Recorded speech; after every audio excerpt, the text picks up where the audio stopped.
Jonathan Brantley went in there in the second half and executed very, very well. Had over 100 yards in 11 carries. True freshman, and so Glenn Coulier, Brantley is from Houston. Coulier is from Mandeville High School, redshirt sophomore, and so they went and have made the change as the starting quarterback. So Jonathan Brantley will be starting this week. Coulier will play, and he's a fine young man and a very good player.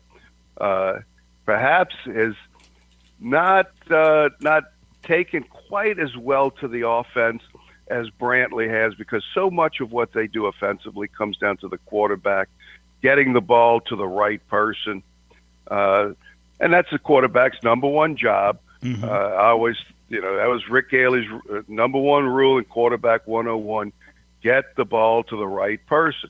The difference is that in these option attacks, you're deciding while the play is going on who to get the ball to. And the Tulane quarterbacks have kept the ball too many times in the first two games because the strength of Tulane's team is in the running back position. And I think that the Tulane coaching staff feels that Brantley will make better decisions than Coulier. We could only hope for the best there. The Willie Fritz era is certainly rolling right along. They're getting better every week. And what I'm looking for out of Tulane all year, compete hard, every down, every play, every game, and improve from the beginning of the year to the end of the year. And I think they're capable of doing it because the Fritz staff knows how to teach what they do. And so I look forward to watching Tulane improving. But that's going to be Saturday evening, Tulane and Navy. I hope it's a good game because Navy at 2-0 is capable of just wearing you out. They've been doing what they're doing for such a long time. Longer than Tulane's been doing what they're doing. Yeah, a long, long time to see those guys just run that type of offense and to see that young man. I think he's in the NFL now. He was with the Ravens through training camp.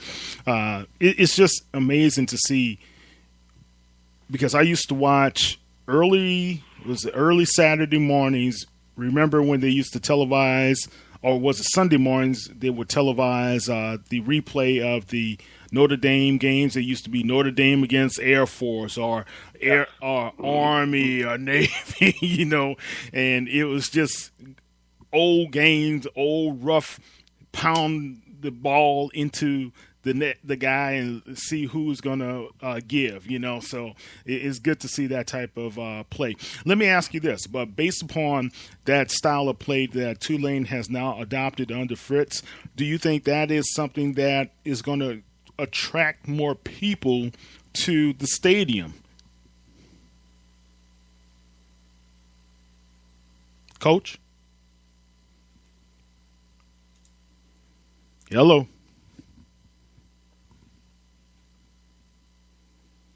I think we lost Coach for a quick second.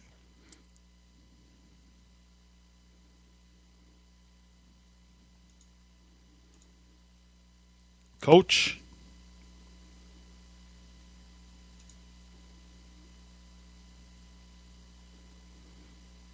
Okay, we'll get Coach back on.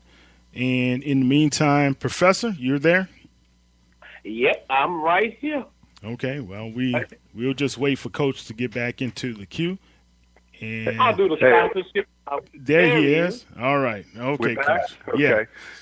Yeah. Wonderful technology. That time I didn't take us off. I don't know. Okay. Who knows? Sorry about that, Coach. My question was, do you think this style of play that Tulane has adopted would put more seats in that new stadium? Yeah, it comes down to winning games. If they can win games and by moving the football, whether it's through the air or option game or whatever, that's what it comes down to is winning games and playing solid football, and that's what gives Tulane right now the best opportunity to win. So, and it's a shotgun type of attack. People, I'm not sure if the average fan or below average fan, which is most of them, once you get the shotgun, they just think you're a wide open attack, whether you're running the ball or not. That's how. And they do it all out the shotgun. So as long as the fans see the ball up in the air a little bit, even if it's from the center, they'll be happy. As long, once again, move the football and play solid football and win games. And I think Tulane is on their way with that. Because once again, they'll keep getting better as they recruit more and more. They get better at recruiting locally, but as they can identify players that can fit what they do, what they want to do offensively. And Louisiana, especially, is going to have plenty of option quarterback types. You're going to have plenty of running back types. So you should have no shortage of skilled people to run this style of offense. So it comes down, as it so often does, to winning games, and then people start loving your style of play. Okay. Well, let's hope Tulane continues with their winning track. Speaking of running an offense, LSU has made a pseudo change, so to speak.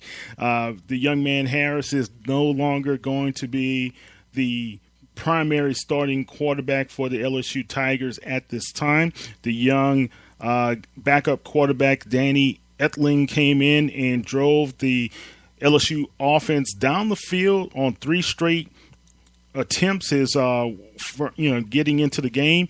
Gaille had an outstanding game himself, showing that he is a grade A backup to Leonard Fournette.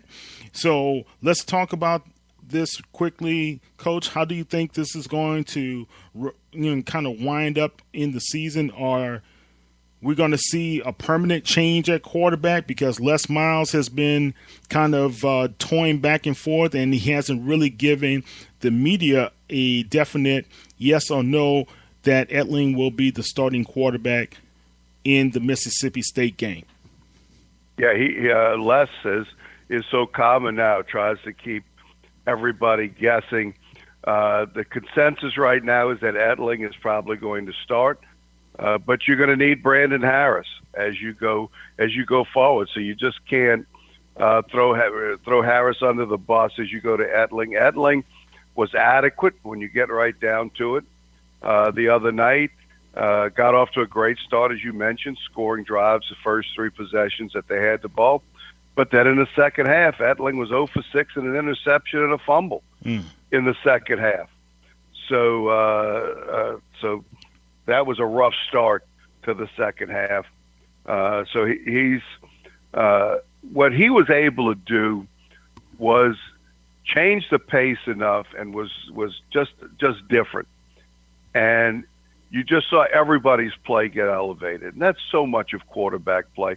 Not only what you do in your execution, but do you give hope to the rest of the team? Do they feel that if they do what they're supposed to do, that you're going to make things work as a quarterback? And that's what Etling did the other night when he came in. Brandon got off to a very difficult start, 2 3-and-outs, and then Etling gets in there and lights a fire under him is a spark that really gets things rolling for the Tigers. So you almost certainly are going to need both of them going forward. I'm not sure if either one of them, and I'm really disappointed in the start that Brandon Harris had. I was expecting a lot out of him, and we may still get it. I keep having hope. Okay, but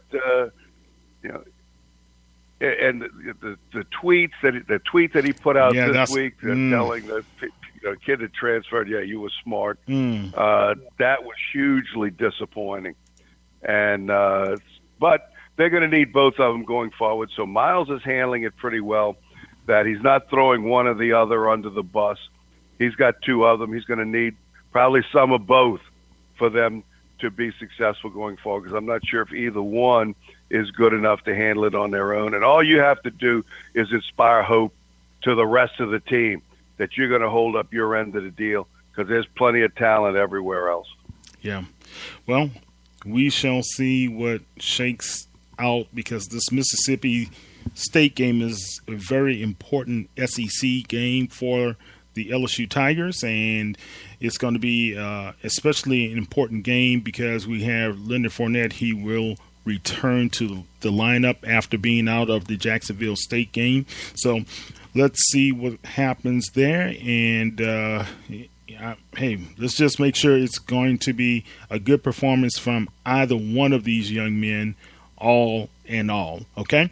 All right, guys, let's go ahead and talk a little bit about what's on everyone's mind. The New Orleans Saints. Coach, we needed you last night, but I think we had a very spirited conversation with Rev and Brian on Tuesday night with the Who Dat Confessional.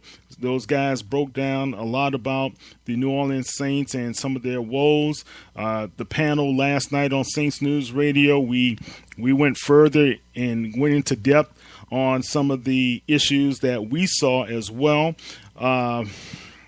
Let's just start off with your overall take with the New Orleans Saints. Right now, after viewing that game, there were some positives. The offensive line definitely was a positive, more than I was going to give them credit for.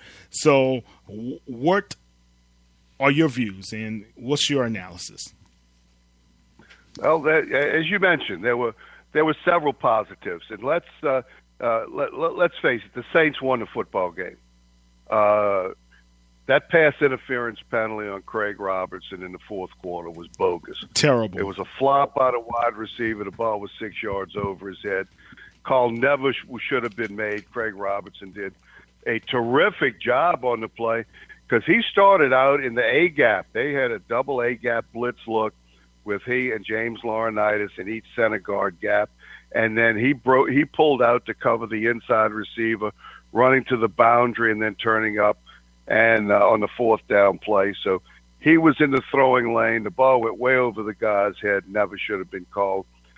So the Saints, with all the troubles and the travails and difficulties that they had, ended up really winning the football game, except for that call. And that's all in the NFL. Anyways, you can get wins is good enough. I was disappointed in the Raiders more than I was the Saints, because we certainly have been hearing how much the Raiders had improved and that they're going to contend in the AFC West and that they should be in playoff contention. And I told Mike Detillier at halftime when the Saints were leading, I said, if either one of these teams makes the playoffs, it's going to set playoff football back a decade because neither I was not impressed with either team, but less impressed by the Raiders. Very, a lot of disorganization. They had 10 players on defense on the goal line one time, and really penalty after penalty after penalty. So that was, I was not impressed with the Raiders, but still, they come away with the win. I'm certainly, certainly impressed with Drew Brees. What a great player he is! Wow, my gosh, that was just amazing. Amazing. And number one, for his detractors, you should lose your citizenship card to New Orleans if you think Drew Brees is part of the problem. You're excommunicated from the city. And if you think his salary has prevented the Saints from picking up players, you're just not smart enough to be part of the Who Dat Nation. It's funny you say that because usually after these guys get any type of extension or big contract, they have a down performance. Right. Drew said, no, that's not going to happen here.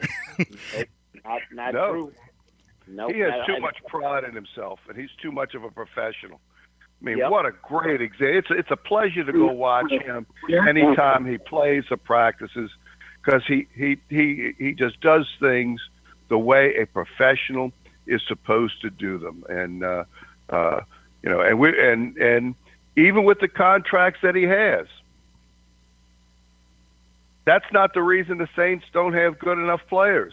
No. The mismanagement of the whole football team is becoming more and more evident.